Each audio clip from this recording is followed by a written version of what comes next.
입 다물어라. 경상도 깊은 산골 덕살리 폭우가 쏟아지는 밤이었다. 권말순 할매가 만삭의 여자를 논두렁 아래로 끌어내리며 거친 손으로 입을 틀어막았다. 이른둘의 몸이었지만 소나기 힘이 풀리지 않았다.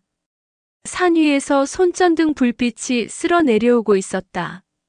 막대기를 든 사내들이었다.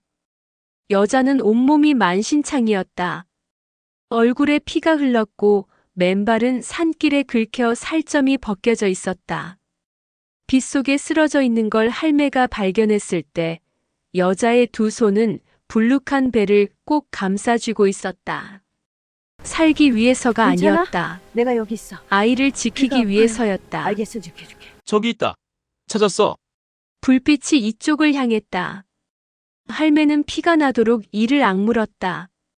논두렁 아래로 더 깊이 몸을 눕혔다. 빗물과 노늘기 얼굴을 덮었지만 움직이지 않았다. 내 딸은 못 살렸어도 내 이 아이만은 살린다. 대체 이 만삭의 여자는 왜 비 오는 밤에 경상도 산골 논두렁에 쓰러져 있는 걸까? 그리고 이 여자와 할매의 죽은 딸 사이에는 어떤 잔인한 인연이 숨어 있을까? 구독과 좋아요를 눌러주시면 최신 사연을 가장 먼저 받아보실 수 있습니다. 오늘도 함께 해주셔서 감사합니다. 그날 밤 낙동강 지류가 흐르는 경북 덕살리에는 30년 만에 폭우가 쏟아지고 있었다. 하늘이 뚫린 것처럼 빗줄기가 쏟아졌다. 마을 앞 논바닥이 물에 잠기기 시작했고 산에서 흘러내린 흙탕물이 마을 입구 도로를 덮었다. 마을 사람들은 진작에 논을 포기하고 집 안으로 들어갔다. 마을 앞을 가로지르는 개천이 평소의 3배는 불어 있었다. 권말순 할매만 빗속에 서 있었다. 오늘이 딸의 기일이었다. 10년 전 억울하게 세상을 떠난 외동딸 권미숙. 비가 이렇게 쏟아지는 밤이면 딸 생각이 더 간절해졌다. 미숙이가 죽던 날도 이렇게 비가 왔었다. 현장에서 추락사고라는 연락을 받던 날. 빗속에서 택시를 잡아 타고 인천으로 달려가던 그 밤. 할매는 낡은 우비를 걸치고 논두렁을 걸었다. 딸이 어릴 때 손잡고 걷던 논두렁이었다. 발밑에 물이 찰랑거렸다. 할매는 그냥 걸었다. 어차피 이 세상에 자신을 기다리는 사람은 아무도 없었으니까. 집에 돌아가도 혼자이고 논두렁에 서 있어도 혼자였다. 미수가 엄마가 미안하다. 아직도 못 갚았어. 네 원한을. 빗소리만 대답했다. 낙동강 쪽에서 바람이 불어왔다. 차가운 바람이었다. 할매는 우비 고름을 여몄다. 예전에는 이런 밤에 딸이 전화를 했었다. 엄마 오늘 비 많이 오는데 논두렁 나가면 안 돼. 그 목소리가 생각났다. 바로 그때였다. 번개가 쳤다. 하얀 섬광이 논두렁을 환하게 비추는 순간 할매의 눈에 무언가가 들어왔다. 논두렁 아래 낮은 곳에 사람이 쓰러져 있었다. 처음에는 잘못 본 줄 알았다. 하지만 다시 번개가 치자 분명해졌다. 배가 남산만하게 부른 만삭의 여자였다. 비에 흠뻑 젖어 쓰러져 있었다. 할매는 심장이 철렁 내려앉는 것을 느끼며 달려갔다. 빗속에 고꾸라질 뻔하면서도 달렸다. 논두렁 아래로 미끄러지듯 내려갔다. 여자 곁에 도착해 뒤집어 보자 진흙투성이가 된 얼굴이 드러났다. 입술이 파랗게 질려 있었다. 숨은 가늘게 붙어 있었다. 이마에 깊은 상처가 있었고 맨발은 산길에 긁혀 피가 엉겨 있었다. 하지만 할매의 눈길을 멈추게 한 것은 따로 있었다. 의식이 없는 상태에서도 여자의 두 손이 불룩한 배를 꽉 감싸쥐고 있었다. 손가락에 핏줄이 붉어질 정도로 악착같이 아이를 지키고 있었다. 이 여자가 얼마나 무서웠을까? 얼마나 아팠을까? 그럼에도 손만큼은 배를 놓지 않았다. 이런 불쌍한 것. 할매의 눈시울이 뜨거워졌다. 목숨이 꺼져가는 순간에도 오직 뱃속 아이만 생각하는 어미의 손길. 그것은 10년 전 딸을 잃은 할매의 가슴을 후벼 파는 것이었다. 할매는 재빨리 여자의 고개를 옆으로 돌리고 입안에 들어찬 흙물을 파냈다. 등을 두드렸다. 한 번, 두 번. 거친 빗속에서 처음 보는 여자의 목숨을 살리기 위해 온 힘을 다했다. 제발 눈 떠. 배 속에 아가 있잖아. 얼마나 지났을까. 여자가 기침을 하며 눈을 떴다. 할매는 여자를 부축해 일으키려 했다. 그 순간이었다. 산 위에서 손전등 불빛이 번쩍였다. 한두 개가 아니었다. 여러 개의 불빛이 산길을 타고 내려오고 있었다. 저기 있다. 찾았어. 남자들의 고함 소리가 빗속을 뚫고 들려왔다. 할매는 본능적으로 알아차렸다. 저자들이 노리는 것이 바로 이 여자라는 것을. 할매는 이를 악물고 여자를 끌어당겼다. 움직여. 할 수 있어. 그 여자가 고개를 끄덕였다. 할매는 여자의 팔을 자신의 어깨에 걸치고 논두렁 아래로 몸을 낮췄다. 사내들이 가까워졌다. 막대기를 든 그림자들이 논 위를 훑기 시작했다. 다 뒤져. 숨었을 거야. 할매는 숨을 참았다. 논 냄새, 흙 냄새가 코를 찔렀다. 빗소리가 두 사람을 덮었다. 하늘이 도왔다. 폭우 탓에 사내들의 발소리도 묻혔고 손전등 불빛도 빗속에 퍼져 멀리까지 닿지 않았다. 할매는 그 어둠 속에서 여자의 손을 꼭 쥐었다. 놓지 마라. 아직 살아있어. 이쪽은 없어. 딴 데 찾아봐. 그 불빛이 다른 쪽으로 돌아갔다. 차 문 닫히는 소리, 엔진 소리, 그리고 멀어지는 소리. 할매는 그제야 숨을 내쉬었다. 하지만 안심할 틈이 없었다. 품 안의 여자가 다시 축 늘어졌다. 이대로 두면 목숨이 위험했다. 할매는 여자를 부축해 일으켰다. 두 사람은 서로를 의지한 채 빗속을 걸었다. 할매의 낡은 집까지 가는 길이 그토록 멀게 느껴진 적은 없었다. 그런데 이상하게 무겁지 않았다. 이 사람을 살려야 한다는 생각이 두 다리를 움직이게 했다. 서울 강남 한성건설 회장 대저택은 그야말로 궁궐 같았다. 3,000평짜리 대지에 들어선 저택이었다.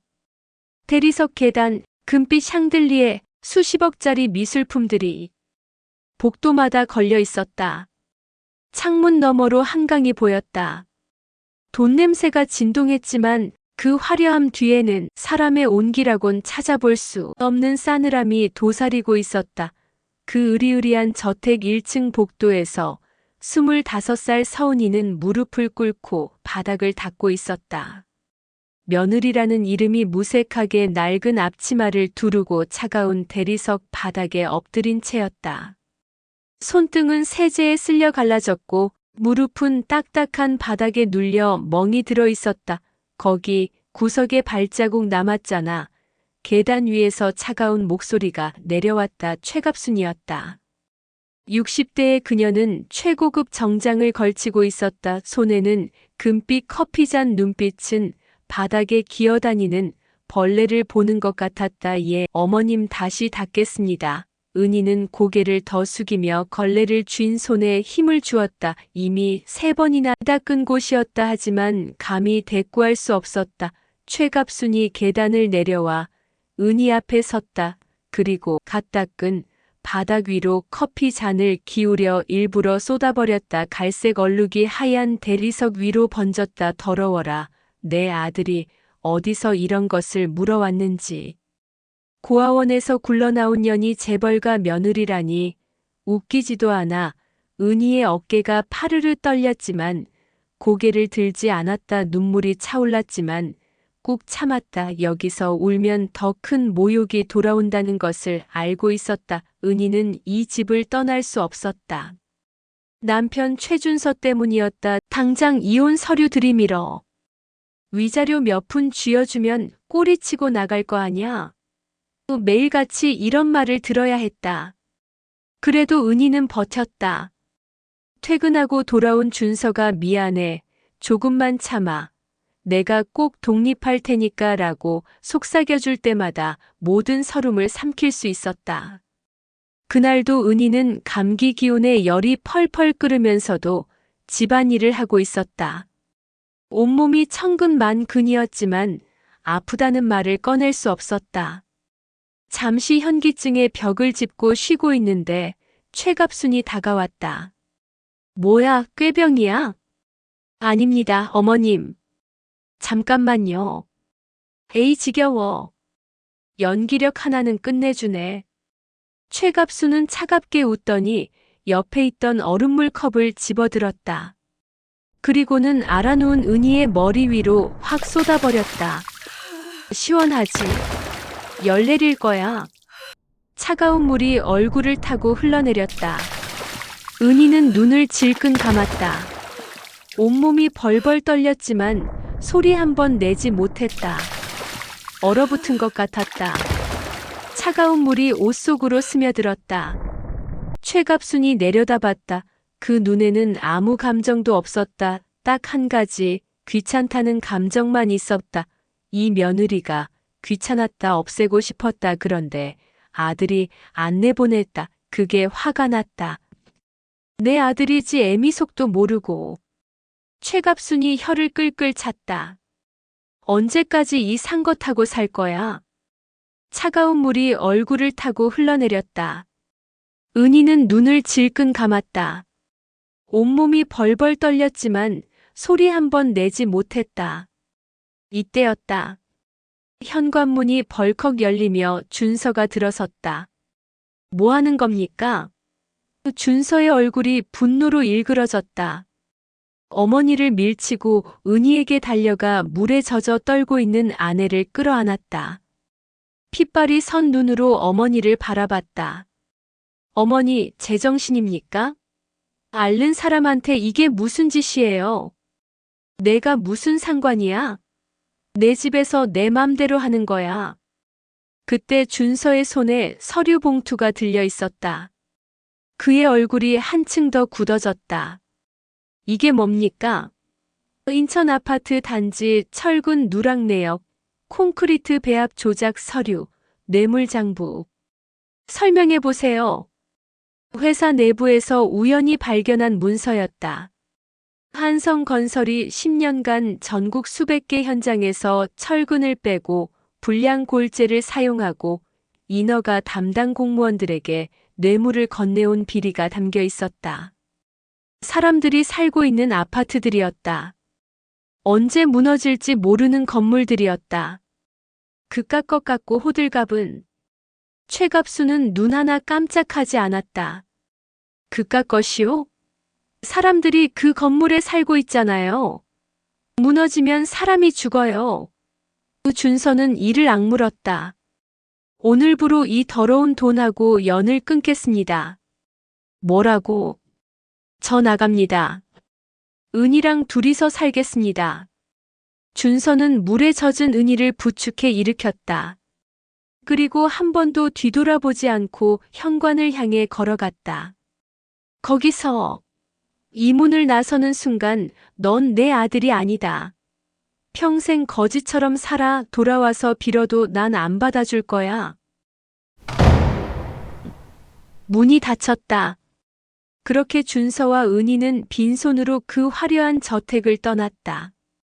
두 사람이 새 보금자리를 튼 곳은 경기도 외곽 작은 빌라 한 칸이었다. 보일러는 찔끔찔끔 나왔고 창문 틈으로 찬바람이 새어 들어왔다. 하지만 두 사람의 얼굴에는 웃음이 가득했다. 준서는 낮에는 건설 관련 자격증 시험을 준비하고 밤에는 편의점 알바를 뛰었다.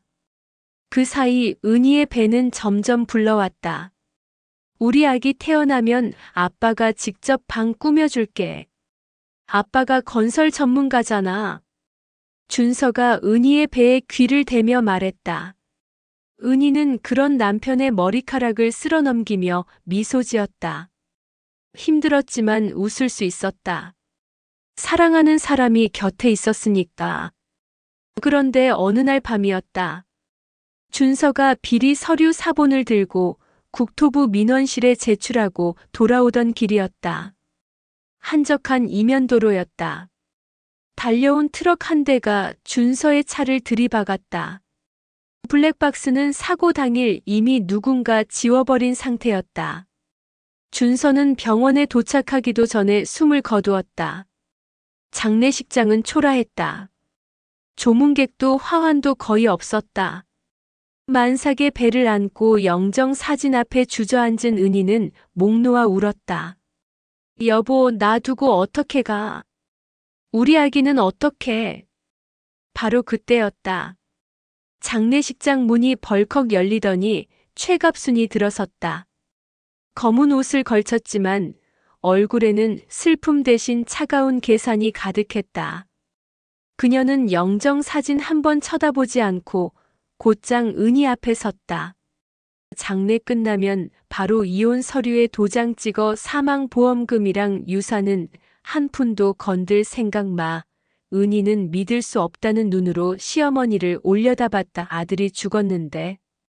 눈물 한 방울 흘리지 않는 이 여자가 사람인지 의심스러웠다. 뱃속에 뭐가 들었든 내 알 바 아니야. 어차피 내 핏줄인지. 어떻게 알아? 어머님, 어떻게 그런 말씀을. 시끄러워 조용히 사라지면 입막음 값은 쳐줄게. 은희는 고개를 저었다. 사랑하는 남편의 아이가 뱃속에 있는데 어떻게 포기할 수 있겠는가. 준서가 남긴 단 하나의 씨앗인데 죽어도 안 됩니다. 목소리가 떨렸지만 단호했다. 최갑순의 눈이 싸늘하게 가라앉았다. 사흘 뒤였다. 혼자 빌라로 돌아가던 은희를 검은 차가 가로막았다. 사내들이 우르르 내려 은희의 팔을 비틀어 잡았다. 무슨 짓이에요? 놓으세요. 입에 재갈이 물리고 눈에 안대가 씌워졌다. 한참을 달려 어딘가에 내려졌을 때 은희의 코끝에 산냄새가 스쳤다. 경상도 산골이었다. 그냥 산에서 길 잃은 걸로 처리해. 만삭이니까 어디 떨어지기만 해도 끝나. 전화기 너머로 최갑순의 목소리가 들렸다. 은희의 온몸에 소름이 돋았다. 죽이려는 거였다. 뱃속에 아기까지 한꺼번에 없애려는 거였다. 은희는 발버둥 쳤다. 사내들의 소나귀를 뿌리치고 미친 듯이 달렸다. 어디로 가는지도 몰랐다.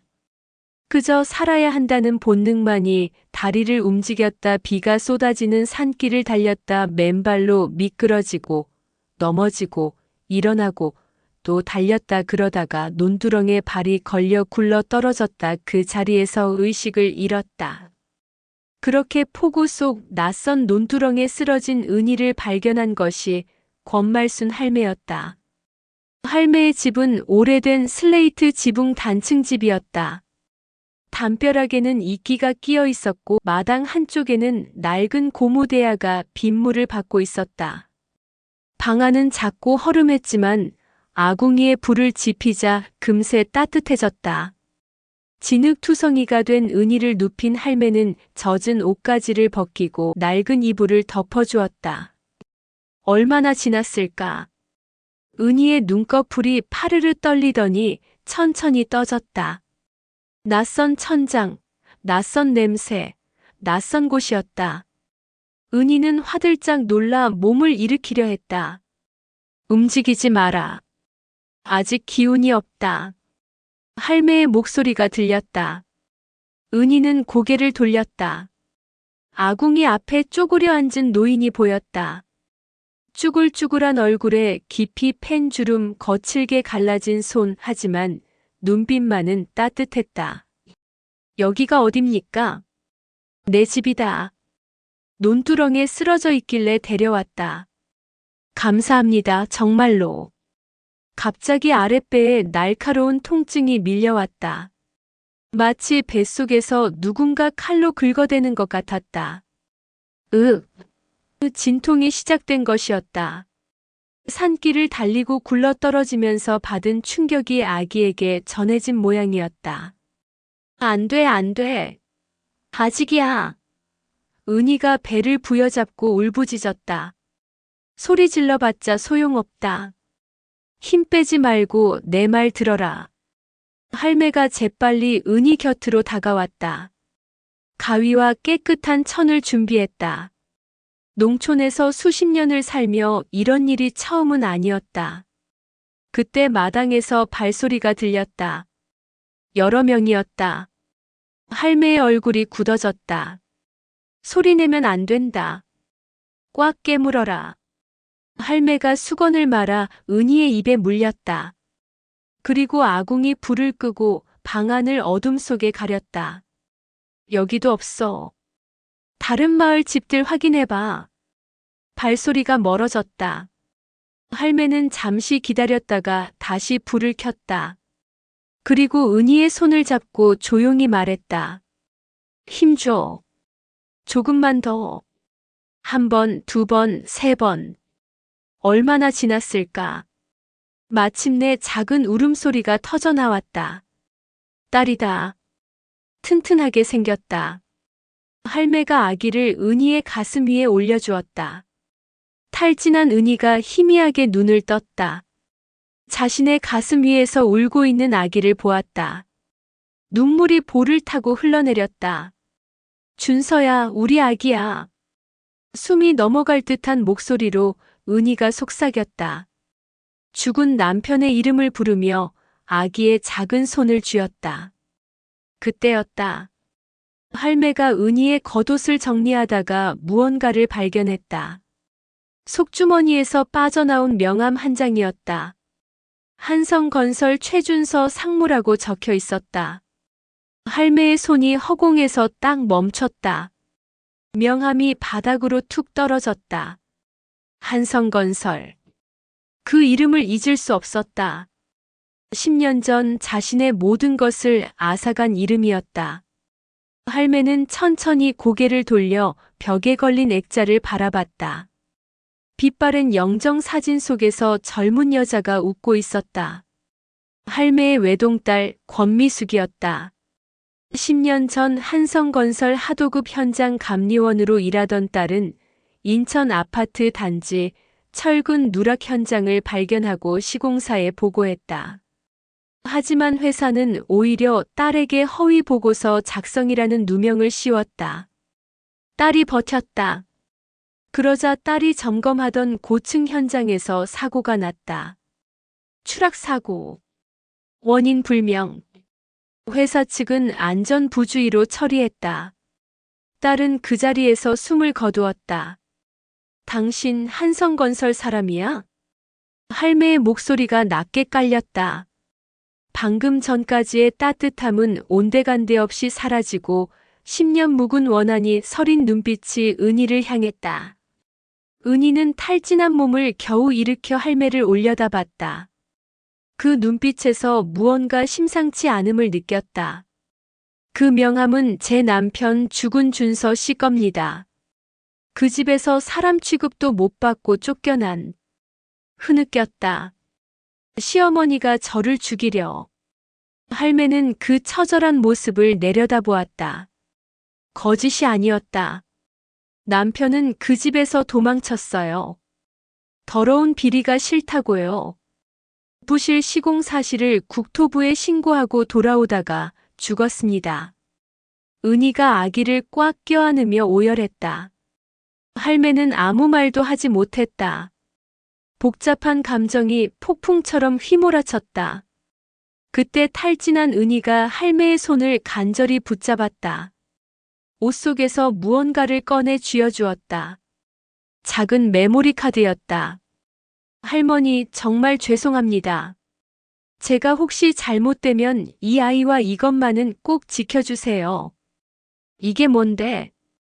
시어머니의 죄가 담겨 있습니다. 남편이 목숨 걸고 모은 겁니다. 철근 누락 현장 사진, 뇌물 전달 영상, 그리고 시어머니가 남편한테 한 말들이 다 들어있어요. 은희는 말을 마치자마자 기절하듯 눈을 감았다. 할매는 은희의 창백한 얼굴을 내려다보았다. 손에 쥔 메모리 카드가 묵직하게 느껴졌다. 10년 전 딸을 죽인 원수의 진짜 민낯이 이 안에 들어있다고요? 할매는 벽에 걸린 딸의 영정 사진을 한참 바라봤다. 딸이 웃고 있었다.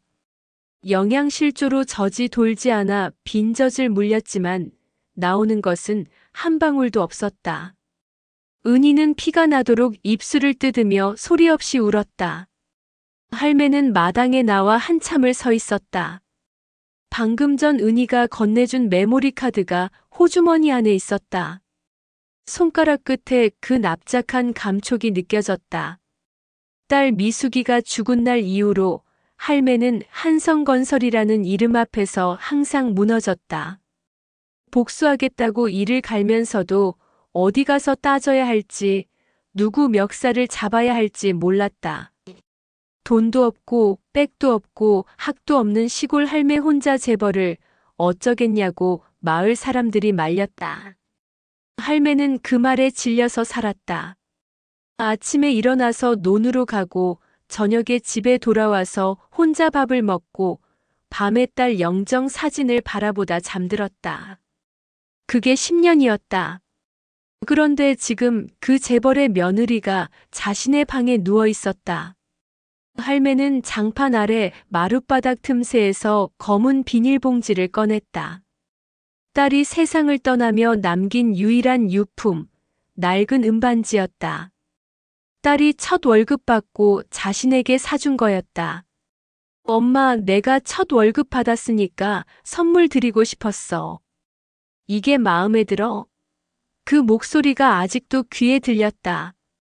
10년 동안 단 한 번도 꺼내본 적 없었다. 꺼내면 주저앉을 것 같았기 때문이었다. 할매는 은반지를 손바닥 위에 올려놓고 한참을 내려다봤다. 손가락 마디마디가 떨렸다. 이게 딸의 전부였다. 딸의 체온이, 딸의 숨결이, 딸의 마지막 웃음이 담긴 물건이었다. 그러다 반지를 꽉 쥐었다. 입술을 질끈 깨물고 고개를 들었다. 그리고 치마폭에 깊숙이 찔러 넣었다. 읍내까지 걸어서 40분이었다. 할매는 쉬지 않고 걸었다. 읍내 금은방에 들렀다. 주인 영감이 반지를 이리저리 살피더니 계산기를 두드렸다. 딸의 마지막 유품이 계산기 위에서 숫자로 환산되고 있었다. 가슴이 찢어지는 것 같았다. 5만 원 드릴게요. 딸의 전부가 5만 원이었다.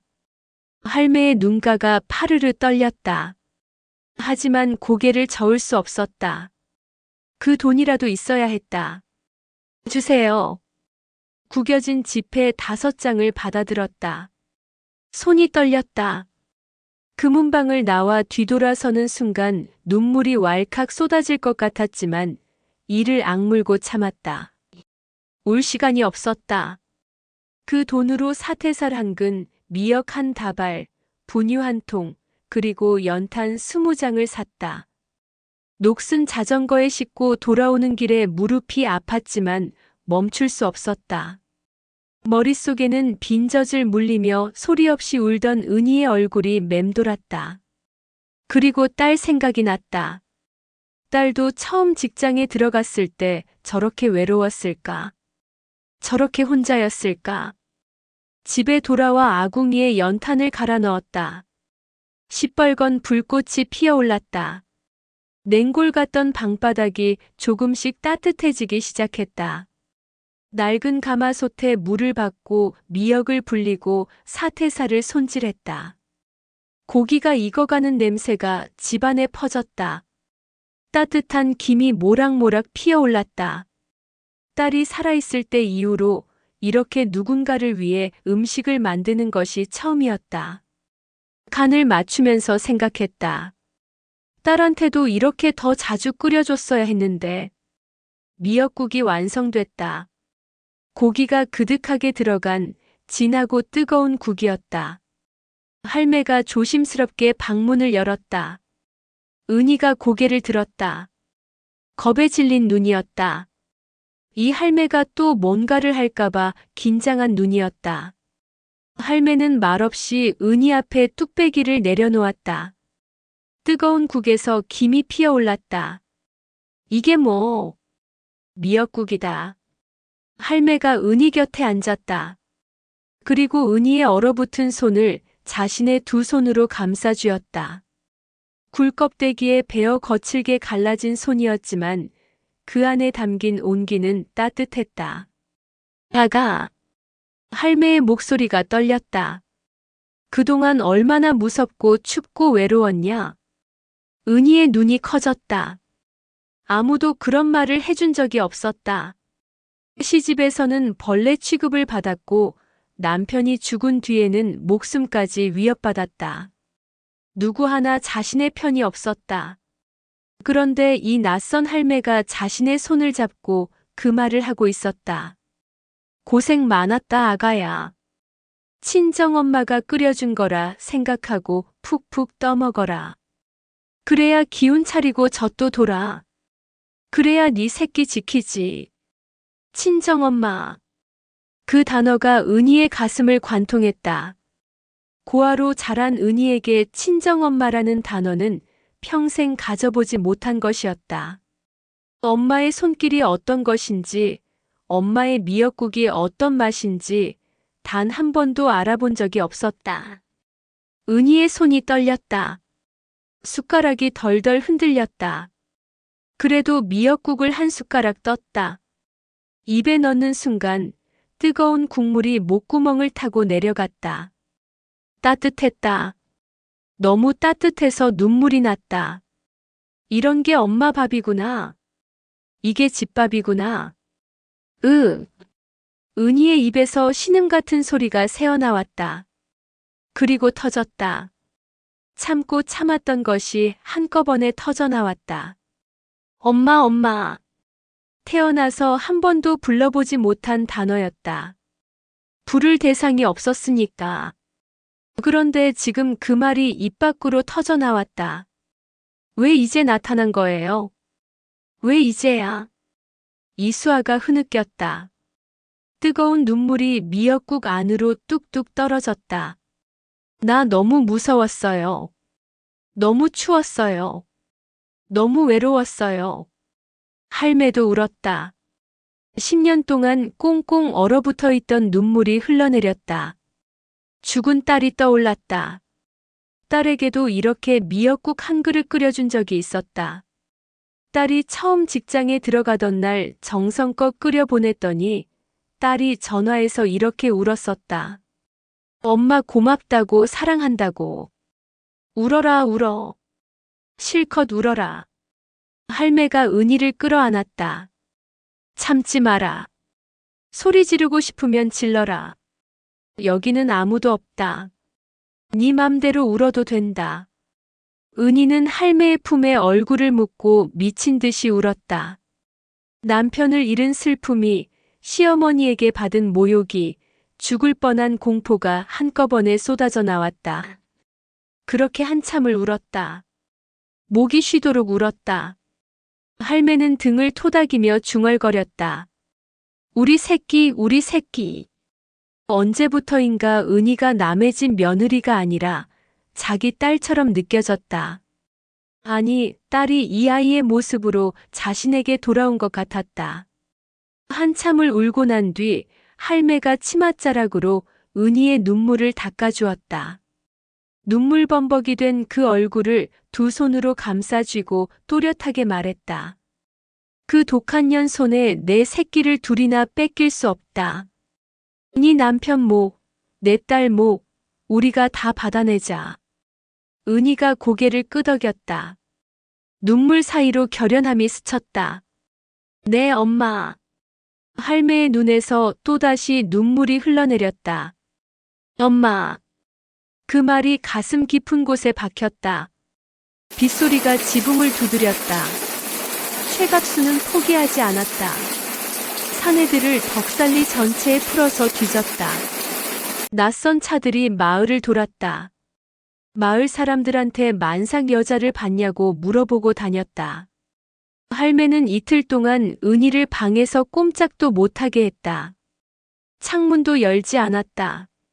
아기 울음소리가 새어나갈까봐 창틀에 이불을 쑤셔 넣었다. 밥은 찬밥을 솥뚜껑 아래 숨겨서 내왔다. 그런데 사흘째 되는 날 밤이었다.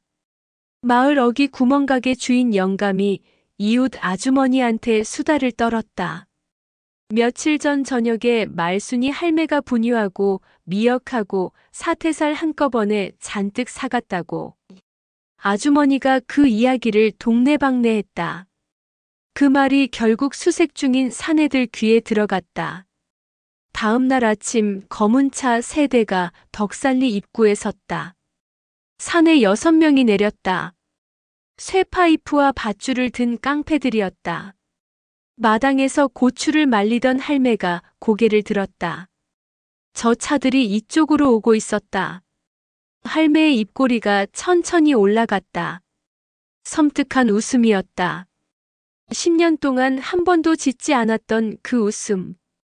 왔구나 이것들아. 할매는 손에 들고 있던 고추를 툭 내려놓고 천천히 일어섰다. 허리를 펴자 구부정하던 등이 곧게 섰다. 마치 다른 사람처럼 보였다. 눈빛이 달랐다. 그 안에 불꽃이 일렁이고 있었다. 할매는 부엌으로 성큼성큼 걸어갔다. 아궁이 옆에 쌓아둔 시뻘건 연탄재 통을 번쩍 들어 올렸다.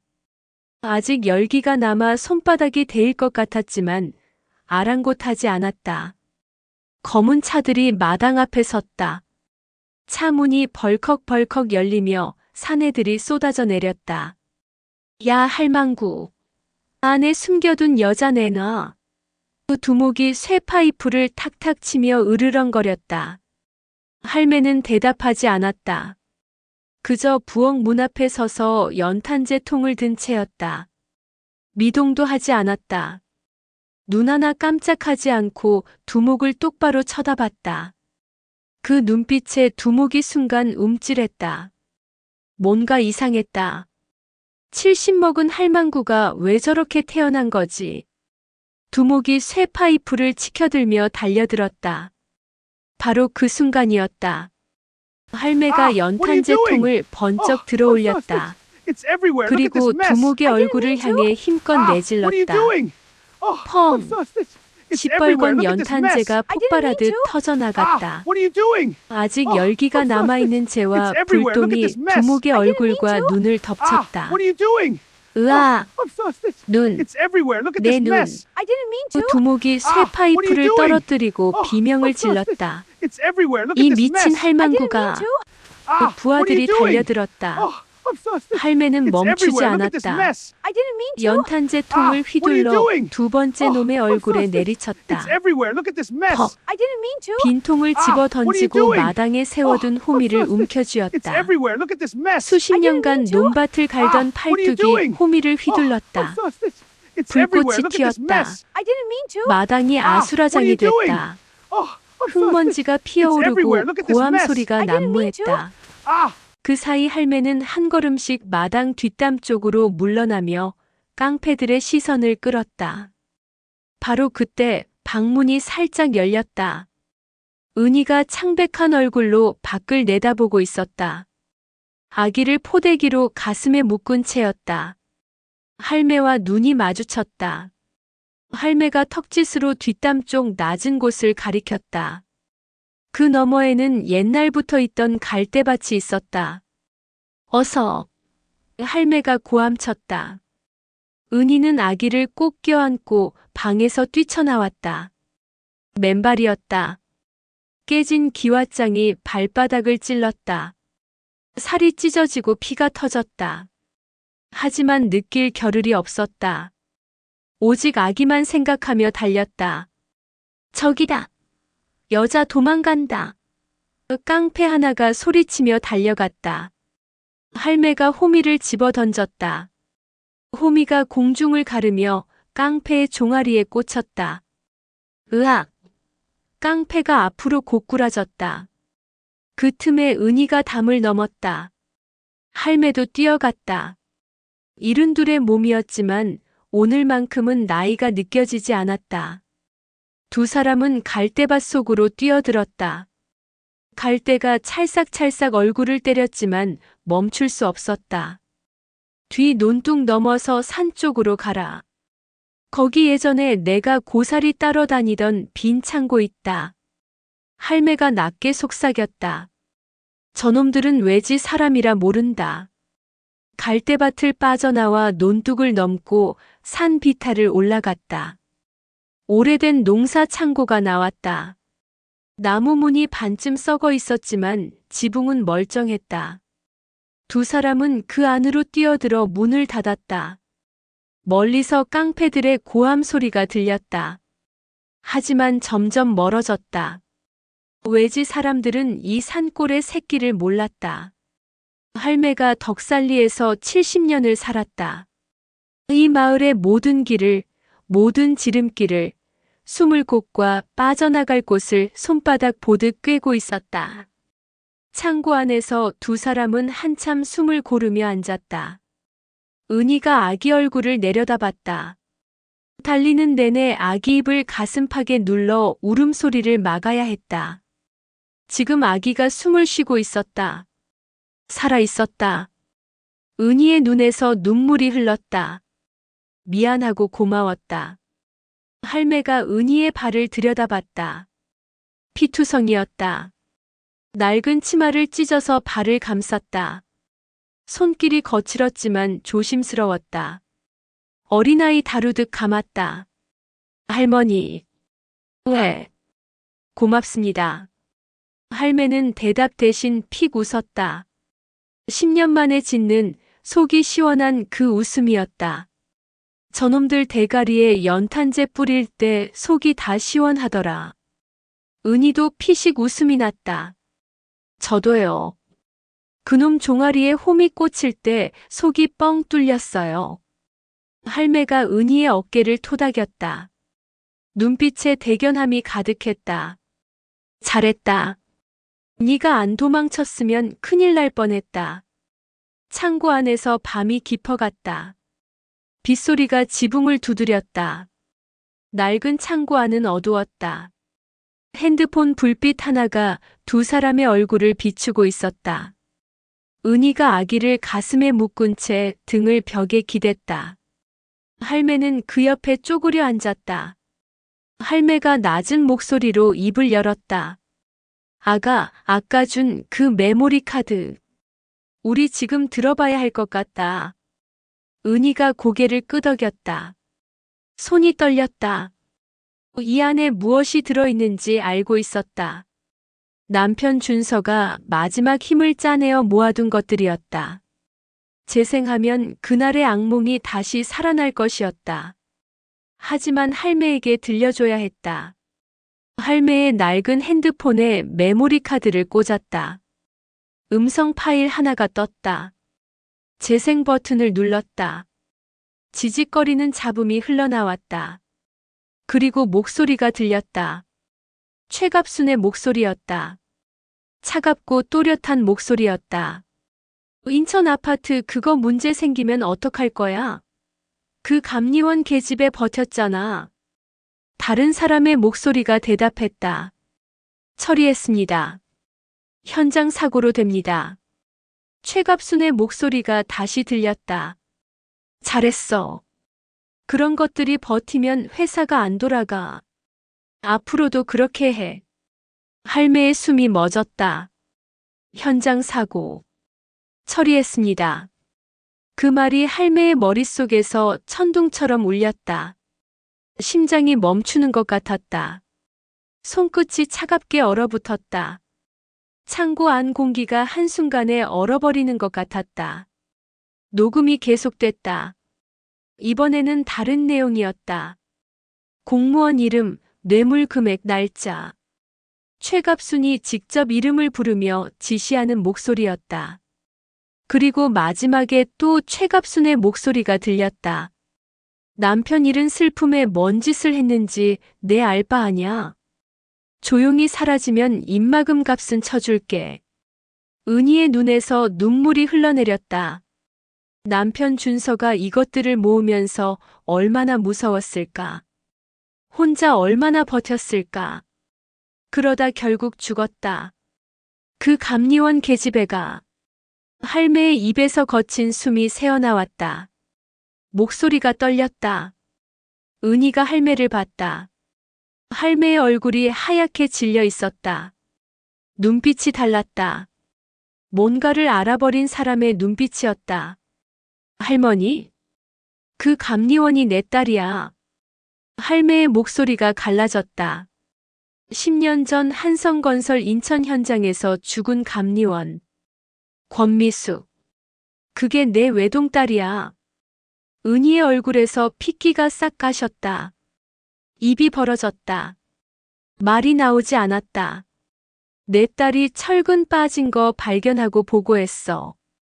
그러니까 전현이 내 딸을 죽인 거야. 사고로 처리해버린 거야. 할매의 몸이 파르르 떨렸다. 주먹을 쥔 손에 핏줄이 붉어졌다. 미숙이는 억울해서 병을 얻었을 거다. 할매가 중얼거렸다. 아니, 아파할 시간도 없었겠지. 그냥 일하다가 떨어졌으니까. 사고라고 하니까. 할매의 목소리가 더 낮아졌다. 내 딸이 얼마나 억울했을까? 죽을 때 얼마나 억울했을까? 엄마를 불렀겠지. 나를 불렀겠지. 할매의 눈에서 눈물이 줄줄 흘러내렸다. 10년 동안 사귀고 또 사귀었던 한이 터져나왔다. 딸이 왜 죽었는지, 진짜 이유가 뭔지 지금까지도 몰랐었다. 그냥 현장 사고라는 말 하나를 들고 평생을 살았었다. 아무것도 못하면서, 마을에서 굴을 까고 밭을 갈면서. 그런데 지금 이 낡은 창고에서, 빗소리 속에서 그 진짜 이유가 들리고 있었다. 은희가 할매의 손을 잡았다. 아무 말도 하지 않았다. 할 말이 없었다. 그냥 잡았다. 두 사람은 한참 그렇게 있었다. 밖에서 빗소리가 들렸다. 창고 지붕을 두드리는 소리가 조금씩 약해지고 있었다. 비가 그치려는 것 같았다. 할매가 먼저 입을 열었다. 하늘이 우릴 만나게 한 거야. 목소리가 이전보다 단단해졌다. 니한테는 그년의 육성이 있고 나한테는 딸이 죽기 전에 남긴 게 있어. 할매가 가방 밑바닥에서 낡은 수첩을 꺼냈다. 빽빽이 적힌 글씨가 보였다. 현장 점검 일자, 철근 누락 위치, 측정값, 담당자 이름. 딸 미숙이가 직접 작성한 현장 점검 기록이었다. 죽기 일주일 전에 등기 우편으로 보내온 거였다. 엄마, 이게 없어지면 안 되니까 보관해줘. 그게 마지막이었다. 할매는 그 수첩을 10년 동안 장판 아래 숨겨두고 살았었다. 꺼내면 주저앉을 것 같아서. 이게 진짜 증거야. 내 딸 손으로 직접 쓴 거. 필체 감정해도 되고 현장 좌표 확인해도 돼. 다 나와. 그리고 이 수첩에 있는 아파트, 지금도 사람들이 살고 있어. 그 사람들이 그걸 알아야 하지 않겠나? 은희의 눈에 빛이 떠올랐다. 희망이었다. 절망 속에서 처음으로 본 빛이었다. 남편 준서가 죽으면서 남긴 것이 헛되지 않을 수 있다는 그 빛이었다. 이제 도망 안 쳐요. 은희가 할매의 손을 꽉 쥐었다. 당연하지. 할매가 은희의 손을 맞잡았다. 네 남편 목, 내 딸 목, 그 자리에서 다 받아내자. 아기가 작은 소리를 냈다. 두 사람이 아기를 내려다봤다. 배가 고픈 것인지 그냥 칭얼대는 것인지.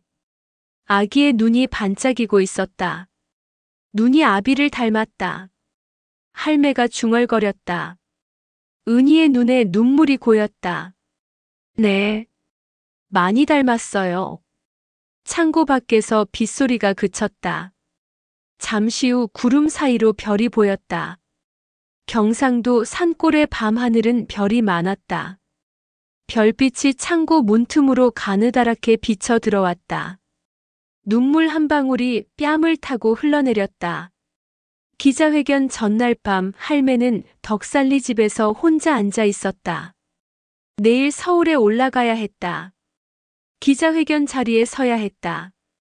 살면서 마이크 앞에 서본 적이 없었다. 카메라가 그렇게 많은 곳에 가본 적도 없었다. 솔직히 무서웠다. 할매는 벽에 걸린 미숙이 영정 사진을 한참 바라봤다. 현장복을 입고 웃는 딸의 얼굴. 26살의 그 얼굴이었다. 미숙아, 내일 엄마가 나간다. 네 이름 들고 나간다. 무섭다. 솔직히 겁이 나. 할매가 중얼거렸다. 근데 네가 혼자 그 현장에서 버텼잖냐. 하나도 무섭지 않았겠냐. 그것보다는 낫겠지. 할매는 밤새 잠을 못 잤다. 하지만 새벽에 일어나 얼굴을 씻고 검은 한복을 꺼내 다렸다. 딸이 죽은 뒤 한 번도 입은 적 없는 한복이었다. 할매가 젊었을 때 만들어 두었던 것이었다. 오늘을 위해 간직해왔던 것처럼 그 한복을 천천히 입었다. 은희가 아침 일찍 찾아왔다. 할매를 보더니 말을 못했다. 검은 한복을 입고 허리를 꼿꼿이 세운 할매가 평소와 달라 보였다.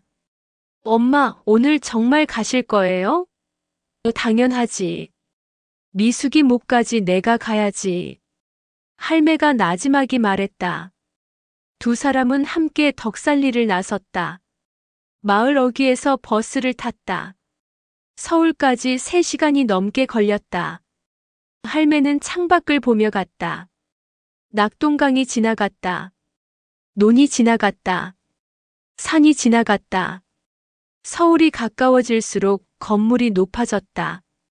덕살리에서는 볼 수 없는 풍경이었다. 할매는 그것을 바라보면서 생각했다. 미숙이는 이 도시에서 혼자 일했구나. 이 큰 도시에서 혼자 버텼구나. 준서가 남긴 비리 서류 사본, 은희가 확보한 음성 녹음, 할매가 10년간 간직한 딸의 현장 점검 수첩. 3가지가 합쳐지자 검찰도 무시할 수 없었다. 수사가 시작됐다. 전국 한성건설 아파트 현장에 대한 전수 점검이 이루어졌다. 인천만이 아니었다. 부산, 대구, 광주, 수원. 전국 12개 현장에서 철근 누락이 확인됐다. 사건은 빠르게 전국적인 이슈가 됐다. 언론이 달려들었다.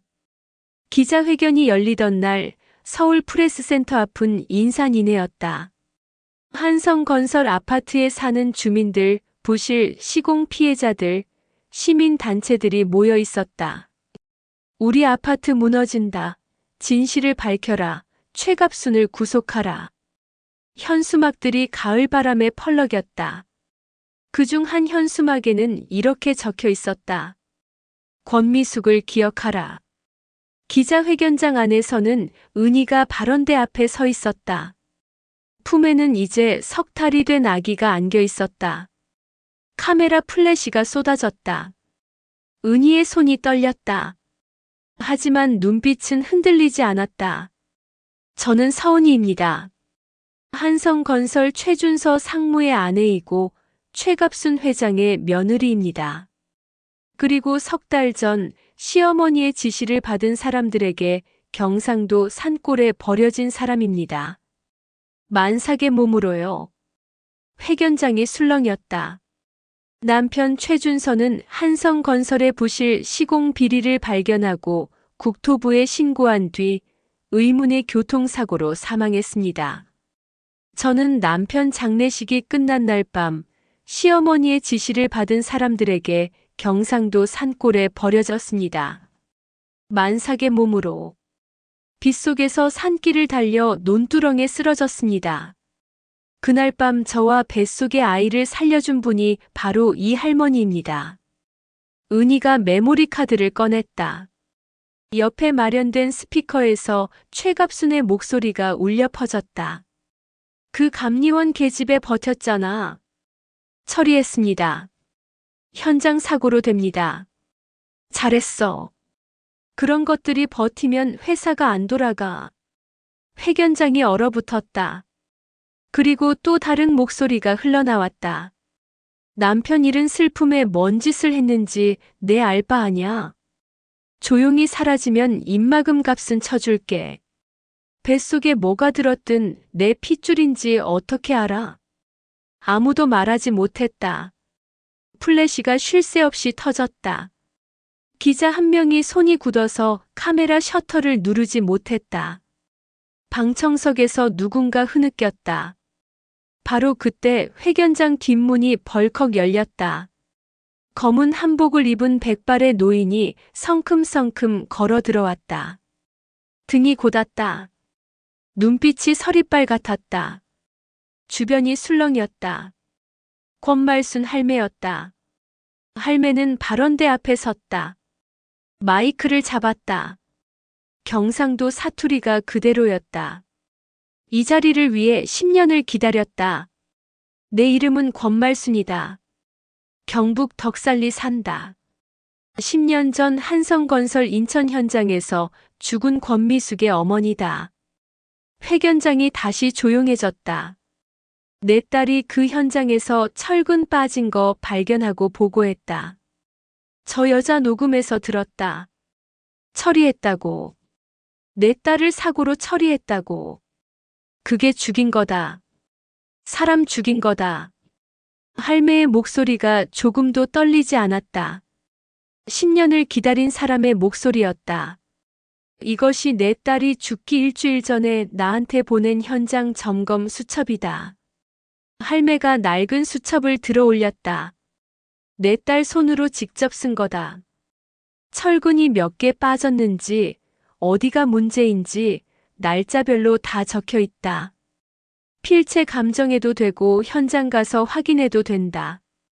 다 맞는다. 그리고 그 아파트, 지금도 사람들이 살고 있다. 그 사람들이 알아야 한다. 기자들이 앞다투어 손을 들었다. 카메라가 집중됐다. 그때 회견장 문이 다시 열렸다. 최갑순이 들어섰다. 변호인과 보좌진을 대동했다. 최고급 정장에 목에는 진주 목걸이. 얼굴에는 당당한 표정이었다. 회견장을 장악하러 온 것이었다. 미리 준비한 반박문으로 여론을 뒤집으려는 속셈이었다. 재벌의 돈과 변호사로 이 상황을 수습할 수 있다고 믿고 있었다. 그런데 문을 열고 들어서자마자 눈이 마주쳤다. 할매와 최갑순의 얼굴이 굳었다. 할매는 발언대에서 내려왔다. 그리고 최갑순을 향해 걸어갔다. 한 걸음 한 걸음. 누구도 막지 않았다. 보좌진들이 앞을 막으려 했지만 할매는 멈추지 않았다. 그 눈빛에 눌려 사람들이 저절로 길을 비켰다. 할매가 최갑순의 정면에 섰다. 두 사람 사이가 두 발짝이었다. 카메라가 일제히 그 장면을 담았다. 방송 카메라도 사진 기자도 핸드폰도. 아무도 말하지 않았다. 회견장 전체가 이 두 사람에게 집중됐다. 할매가 말했다. 천천히, 또렷하게. 경상도 사투리 그대로였다. 내 딸 이름이 권미숙이다. 26이었다. 네가 죽인 내 딸 이름이 권미숙이야. 최갑순의 입술이 파르르 떨렸다. 인천 현장 아파트 철근 빠진 거 내 딸이 첫 번째로 발견했다. 내 딸이 보고하니까 네가 죽인 거다. 사고로 처리해버린 거다. 무슨 헛소리를. 최갑순이 입을 열었다. 저는 그런 지시를 한 적이. 들었다. 할매가 잘났다. 방금 다 들었잖냐. 네 목소리로. 최갑순의 눈이 흔들렸다. 회견장 전체가 숨을 참고 있었다. 할매가 한 발 더 다가섰다. 최갑순과의 거리가 한 뼘이 됐다. 할매가 최갑순의 눈을 똑바로 들여다봤다. 최갑순이 시선을 피하려 했다. 할매의 눈이 그것을 막았다. 내 딸 한 번만 봐봐라. 한 번만 똑바로 봐봐라. 할매가 치마 속에서 사진 한 장을 꺼냈다. 권미숙의 사진이었다. 현장 복장을 입고 웃고 있는 사진이었다. 현장에 처음 배치됐을 때 기념으로 찍은 것이었다. 안전모를 쓰고 형광조끼를 입고 환하게 웃고 있었다. 26살의 권미숙이었다. 이 아이가 네 때문에 죽었다. 26에. 세상에 나온 지 26해밖에 안 됐는데. 최갑순의 눈이 흔들렸다. 그 눈에서 처음으로 무언가가 무너지는 것이 보였다. 하지만 할매는 거기서 멈추지 않았다. 그리고 저기 저 아이. 할매가 은희를 가리켰다. 저 아이 남편도 네가 죽인 거나 마찬가지다. 네 아들이 사실을 밝히려다 죽었잖냐. 네 아들이다. 네가 낳은 아들이야. 그 아이 눈이 어떻게 생겼는지 기억은 하나? 최갑순의 얼굴이 하얗게 질렸다. 입을 열려 했지만 말이 나오지 않았다. 할매가 사진을 최갑순의 손에 쥐어줬다. 최갑순은 무의식적으로 그것을 받아들었다. 사진을 내려다봤다. 현장복을 입고 웃는 26살 여자의 얼굴. 아무것도 모르고 웃고 있는 그 얼굴. 평생 갖고 살아라. 그게 내가 니한테 할 수 있는 유일한 복수다. 회견장이 완전히 조용해졌다. 그러다가 누군가 울기 시작했다. 한성건설 아파트 주민이었다. 내가 사는 아파트가 그 아파트였다는 걸 이제야 알게 된 것이었다. 그 옆에서 또 누군가 울었다. 옆 동네 부실 시공 현장에서 부상을 입었던 사람이었다. 회견장 전체로 흐느낌이 번져갔다. 최갑순의 몸이 서서히 무너지기 시작했다. 변호인이 부축했다. 하지만 다리가 풀린 것 같았다. 주저앉지 않으려고 버텼지만 결국 한쪽 무릎이 꺾였다. 그 순간 검찰 수사관들이 들어왔다. 최갑순 회장님 살인교사, 건설업법 위반, 업무상 과실치사 등 혐의로 체포합니다. 이게 무슨... 최갑순이 손목에 수갑이 채워지는 것을 바라봤다. 카메라 플래시가 미친 듯이 터졌다. 할매는 그 자리에 서서 그 모습을 지켜봤다. 눈물이 흘렀다. 하지만 표정은 평온했다. 10년이 걸렸다. 딸이 죽은 뒤 10년이 지나서야 이 자리에 설 수 있었다. 이 자리에 서기 위해 살았다는 걸 이제는 알았다. 은희가 할매 곁으로 왔다. 아무 말 없이 옆에 섰다. 두 사람은 나란히 서서 최갑순이 끌려나가는 모습을 지켜봤다. 할매가 속으로 중얼거렸다. 미수가 엄마가 약속 지켰다. 재판은 6개월이 걸렸다. 음성 녹음 현장 점검 수첩, 준서가 남긴 서류 사본, 전국 한성건설 현장 피해자 수백 명의 진술이 쌓여갔다. 전직 임직원들이 줄줄이 검찰 조사를 받았다. 뇌물을 받은 공무원들도 연루됐다. 재판이 진행되는 내내 포털 실시간 검색어 상위권은 한성건설 기사가 차지했다. 선고 공판날 법정은 만석이었다. 피해자 가족들, 기자들, 시민들이 가득 찼다. 인천에서, 부산에서, 대구에서 올라온 사람들도 있었다.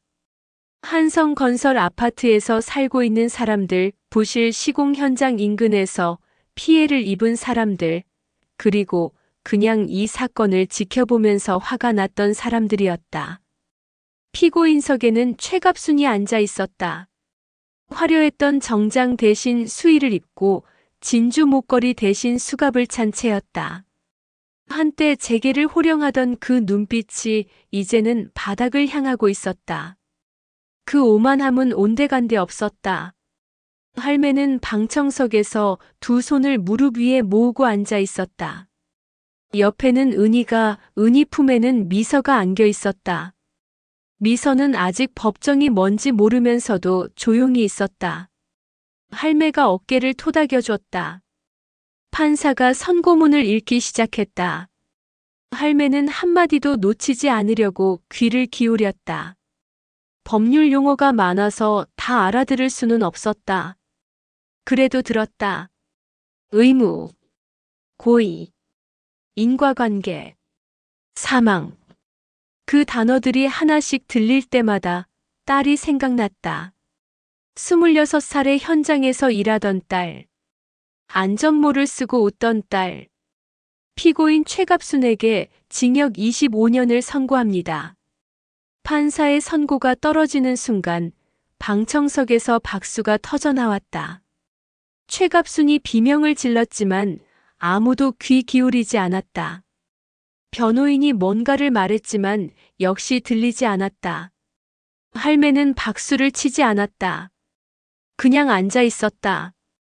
눈물 한 방울이 뺨을 타고 흘러내렸다. 그것이 전부였다.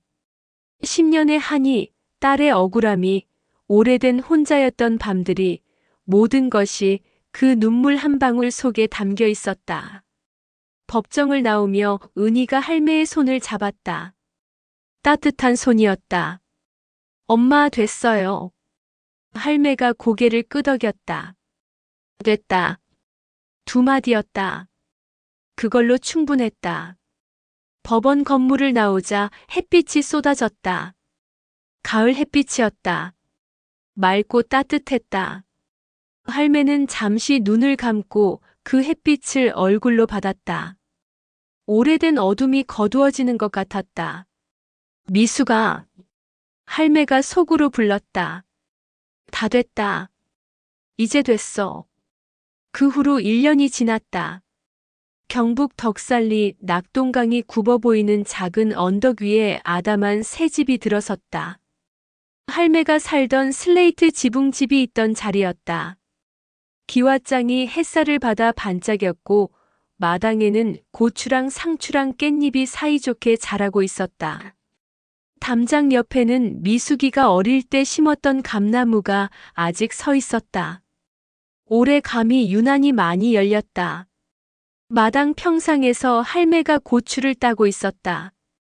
이제는 팔아야 해서가 아니라 그냥 따고 싶어서였다. 예전처럼 새벽 4시에 일어나지 않아도 됐다. 해야 할 일과 하고 싶은 일의 차이를 이제는 알았다. 살다 보면 어느 순간 그 차이를 알게 되는 날이 온다는 걸 할매는 이른이 훨씬 넘어서야 배웠다. 아침에 눈을 뜨면 새소리가 들렸다. 낙동강 쪽에서 불어오는 바람이 먼저 들어오고 그 다음에 새가 울었다. 예전에는 그 소리가 그냥 배경이었는데 요즘은 다르게 들렸다. 잘 들어보면 날마다 달랐다. 가끔은 딸 목소리처럼 들리는 날도 있었다. 그런 날에는 평상에 나와 낙동강 쪽을 오래 바라봤다. 아무것도 안 하고 그냥 앉아 있었다. 예전에는 그럴 시간이 없었다. 마을 사람들이 할매를 보는 눈이 달라졌다. 예전에는 딸 잃고 혼자 사는 불쌍한 할매였는데 이제는 달랐다. TV에도 나왔고 신문에도 났다.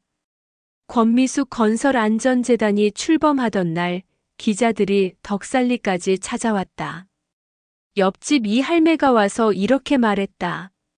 말순이 네가 그렇게 대단한 사람이었는 줄 몰랐다. 할매는 웃었다. 대단한 게 아니라 그냥 딸 원한 풀어준 거라고 했다. 엄마 저 왔어요. 대문이 열리고 은희가 들어섰다. 단정한 차림이었다. 권미숙 건설안전재단 사무국장. 죽은 미숙이의 이름을 딴 재단이었다. 부실 시공 피해자들을 지원하고 부당 해고된 현장 감리원들을 돕는 일을 했다. 한성건설 소송 배상금과 준서가 남긴 유산으로 만든 곳이었다. 출범한 지 1년도 안 됐지만 전국에서 연락이 쏟아지고 있었다. 왔나? 고생했다. 할매가 손을 훔치며 일어섰다. 오다가 읍내 들렀는데 거기서 박씨 아주머니 만났어요. 엄마 안부 여쭤보던데요. 은희가 웃었다. 덕살리에 할머니 모르는 사람이 없어요. 됐다. 그 사람들이 알아야 할 게 아니라 나는 미숙이가 알면 됐어. 할매가 감나무 쪽을 바라봤다. 미숙이는 알겠지. 엄마가 어떻게 살고 있는지. 알죠. 은희가 고개를 끄덕였다. 다 보고 있을 거예요. 할머니. 그 마당 한쪽에서 작은 아이가 뒤뚱뒤뚱 걸어왔다. 이제 막 걸음마를 뗀 아이였다. 통통한 볼에 까르르 웃음이 가득했다. 아이 이름은 최미서였다. 미는 할매의 딸 미숙에서, 서는 죽은 아버지 준서에서 한 글자씩 따왔다. 은희가 할매에게 이름을 지어달라고 했고 할매는 밥 한 그릇 먹을 시간 동안 생각하다가 그 이름을 내놓았다. 우리 미서야. 할매가 달려가 아이를 번쩍 안아 올렸다. 미서가 할매의 목을 꽉 껴안았다. 작고 보드라운 팔이었다. 할매의 눈에 눈물이 글썽였다. 행복한 눈물이었다. 오래전에 잊어버렸던 그 감각이었다. 누군가가 자신을 꼭 안아주는 느낌. 딸이 떠나고 나서 한동안 잊고 살았던 것이었다. 미서가 고개를 들더니 마당 한 구석에서 뭔가를 발견했다. 감나무였다. 주황빛감이 주렁주렁 달린 것이 눈에 들어온 것이었다. 저거. 손가락으로 감나무를 가리켰다. 저거 따줘. 할매가 웃었다. 저거 아직 익을 때가 아니다. 조금 더 기다려야 해. 미서가 발을 굴렀다. 지금 따줘. 할매가 픽 웃었다. 네 어미를 닮아서 고집은. 은희가 마당을 둘러봤다. 담장 너머로 낙동강이 보였다. 낮에 햇빛을 받으면 강물이 반짝이는 곳이었다. 경상도 산골 작은 마을. 처음 이 마을에 왔을 때 폭우 속 논두렁에 쓰러져 있던 자신이 생각났다. 그 논두렁에서, 그 빛 속에서 이 할매가 자신의 손을 잡았다. 움직여. 할 수 있어. 그 말이 아직도 귀에 들렸다. 이 마을에 처음 왔을 때는 아무것도 없었다. 남편도 없었고 가족도 없었고 앞으로 어떻게 살아야 할지도 몰랐다. 그런데 지금 여기에 마당이 있고 감나무가 있고 엄마가 있고 미서가 있었다. 삶이 이렇게 달라질 수 있구나 싶었다. 그것도 가장 낮은 곳, 가장 캄캄한 곳에서 시작해서. 엄마, 오늘 언니 기일이에요. 같이 가요. 할매의 눈빛이 깊어졌다. 고개를 끄덕였다. 세 사람은 함께 집을 나섰다. 미서를 할매가 안고 걸었다. 마을 뒤편 언덕 위 작은 묘지였다. 오르는 길에 억새가 바람에 흔들렸다. 억새가 부딪히는 소리가 났다. 가을이 깊었다. 감나무 한 그루가 묘 옆에 서 있었다. 가을이라 주황빛감이 주렁주렁 달려 있었다. 미숙이가 어릴 때 이 나무 밑에서 놀았다. 감이 익으면 장대로 쳐서 따고 꽁꽁 얼려서 홍시를 만들었다. 그 기억이 아직도 눈에 선했다. 권미숙의 무덤 앞에 꽃을 놓고 절을 올렸다. 할매가 무덤 앞에 꿇어 앉았다. 미숙아, 엄마가 약속 지켰다.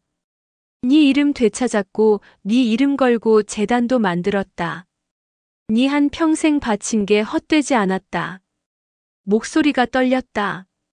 눈물이 볼을 타고 흘러내렸다. 그런데 미숙아, 할매가 잠시 멈췄다. 엄마가 네한테 미안한 게 있어. 네가 힘들 때 엄마가 옆에 있어줬어야 했는데 현장에서 버티고 있을 때 엄마한테 연락도 못하고 혼자 다 감당하다 갔잖냐. 그게 제일 미안하다. 할매의 눈에서 눈물이 줄줄 흘렀다. 미서가 할매 품에서 조용해졌다.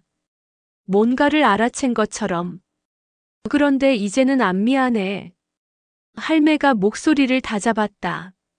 네가 보내준 사람들 때문에. 이 아가들 덕분에 엄마가 혼자가 아니니까. 네가 하늘에서 챙겨준 거지. 엄마 혼자 두면 안 된다고. 그렇지. 그리고 딸도 생겼다. 손주도 생겼고.